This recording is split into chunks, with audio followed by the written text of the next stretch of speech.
Crash Clark watching the roads all around the metro. This is a lot of water already starting to pond on a lot of the roadways out there, Crash. Yeah, and this is from my dash cam right here. If you look down, that's Georgia 400 southbound. I was coming from Sandy Springs into Buckhead, and you can look at some of that water there. I had both hands on the wheel because you never know when you're going to get a couple of inches of water there, and you will start sliding. So as we continue to get more and more of this rain, in fact, we hear it right here above on our roof at 11 Alive. Let's go to another camera. I've got something else on my maps I want to show you right here. A little hard to see here because of this rain, but look at these traffic lights right here. They have been swaying in the wind. I'll step out of the way so you can get a good look. That's just outside of Augusta off of I-20, and if you look towards that parking lot on the right, you could see those waves of wind there just blowing through. At one point, one of those traffic lights was just kind of swinging upside down. So we've got a long way to go, folks, and if you look at my overall maps, all those blue triangles, those are areas of flooding, and you see that yellow indicator. Now that normally would mean,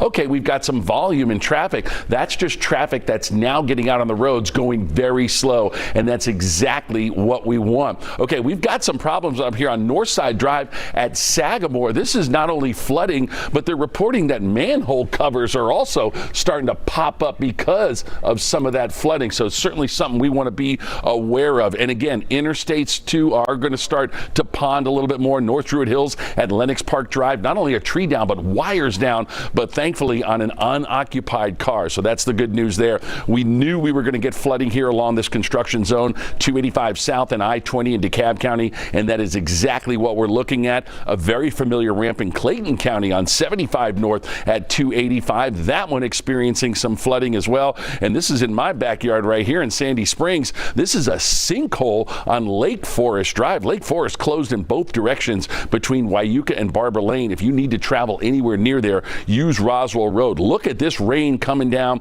This is along West Wesley and Northside Drive, and we are getting reports of some flooding along Northside Drive. And I'm going to change my cameras real quick here, so bear with me because I want to show you this right here. Not only do we have power outages, but you're going to also encounter a lot of this, a lot of traffic lights that are blinking. If they're blinking, you're on the red side. You have to give way to folks if they have the yellow side. If that intersection is completely dark, treat that as a four-way stop. But again, we're not done yet. Look at all that water towards the bottom of your screen there, all that running off the road. That's probably going into neighborhoods. So again, we've got a lot to cover out here. We've still got a long way to go. More of this wind is going to be kicking up. So if you absolutely have to drive, please make sure you just take it slow. Keep the phones down. Pay attention. Don't be blasting the radio. I kept both hands on the wheel from Sandy Springs all the way into Buckhead and Midtown, because occasionally you'll hit that little pond, that little stretch of water where your tires start to spin. So Cheryl and Aisha, you know, we're safe here in the studio, but as we get a little bit later on in the morning, folks are going to want to venture out. So please be careful.